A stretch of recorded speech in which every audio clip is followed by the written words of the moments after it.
If you were to ask me what is the best mode Fortnite added with the launch of Chapter 5, I will tell you in a heartbeat that it's Fortnite Festival. I was always a fan of rhythm games, although when I played them, I was always butt cheeks at them. But with Fortnite Festival, I was actually able to play these songs to completion, and even be able to hit all the notes on the songs in the game. Despite issues at launch, I still had more fun with it than I ever did with Rocket Racing or Lego Fortnite. But as time went on, the mode started to dwindle, facing controversy after controversy, until where we are today. A Fortnite festival that's deviated so far from its original path that it's become unrecognizable. But what are these problems with festival, and how would I fix them? Well, in today's video, I'll be discussing exactly that. Hello everyone, your favorite fallen off YouTuber Exatraz here. According to YouTube, almost 70% of the people who watch my videos are not subscribed. So if you enjoy my content and all the videos I make, please subscribe to the channel. We are trying to hit 14,000 subscribers by the end of June, and we need to pick up the pace. Also, please use code Exatraz in the Fortnite item shop. It funds giveaways in my Discord, and there's one in there going on right now, which is going to end tomorrow. So join before it's too late using the link down below. Alright, let's start discussing the state of Fortnite Festival and how Fortnite Festival is broken. I'm going to send this to Kevin, was this article titled, "The Rumor Come Out, Does Bruno Mars is Gay?"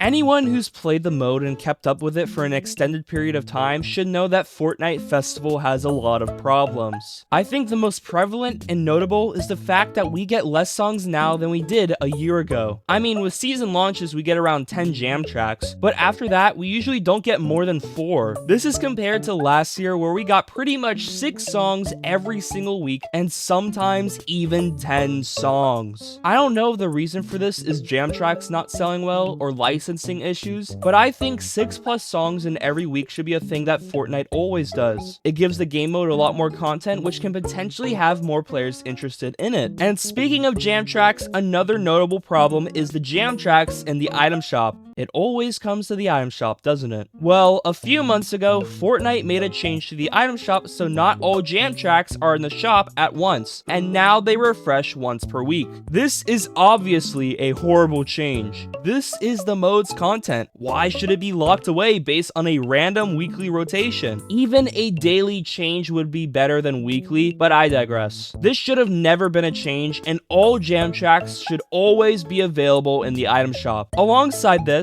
now jam tracks don't even come out all at once on a Thursday night like they used to, instead being sprinkled throughout the week, likely to give more incentive to play throughout the week instead of just on Thursday. This is honestly a change I could get behind if we got more than 3 jam tracks in a week. And this is just talking about jam tracks. We can't ignore the draw to festival for people who aren't into its actual gameplay, the headlining artists. I think after Metallica, there has been an extreme lack of focus and direction for our headlining artists of these festival seasons. Metallica got 14 jam tracks during its season, and sure, music by Metallica have always been a staple of rhythm games, so it makes sense. But the fact that Snoop Dogg, a rapper with a ton of great songs that they could have added for him, and who's extremely famous, only got 3 songs, and 1 song that he was featured on in his festival season. 4 songs, and his glider uses a song, Nothing But a G-Thing, and an emote also uses that song, yet they couldn't get a jam track. What's up with that? And I know people use Miku a lot as an example of the mistreatment of headliners, but at least she got 5 songs and no features whatsoever.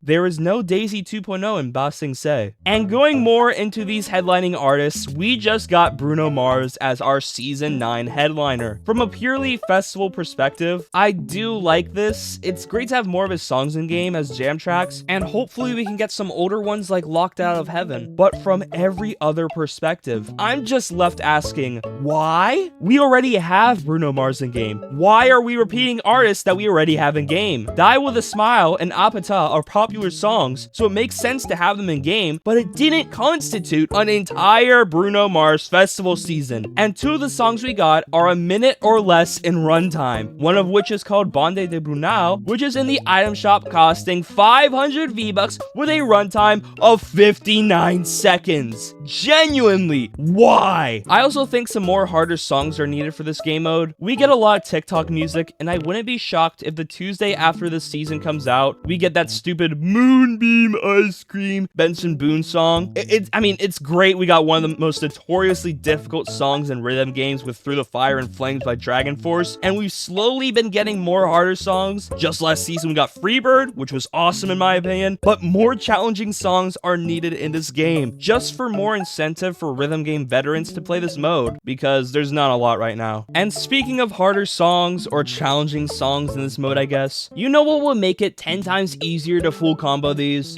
A freaking practice mode. How does Fortnite not include a practice mode at all? Why do I have to restart from the beginning every single time? I'd rather just focus on that one section I keep messing up at. Also, pro vocals and pro drums. How haven't we gotten these yet? They're in the files and ready to go. Come on! So I listed some problems that I have with Festival, which leaves just one question. How would I fix this mode?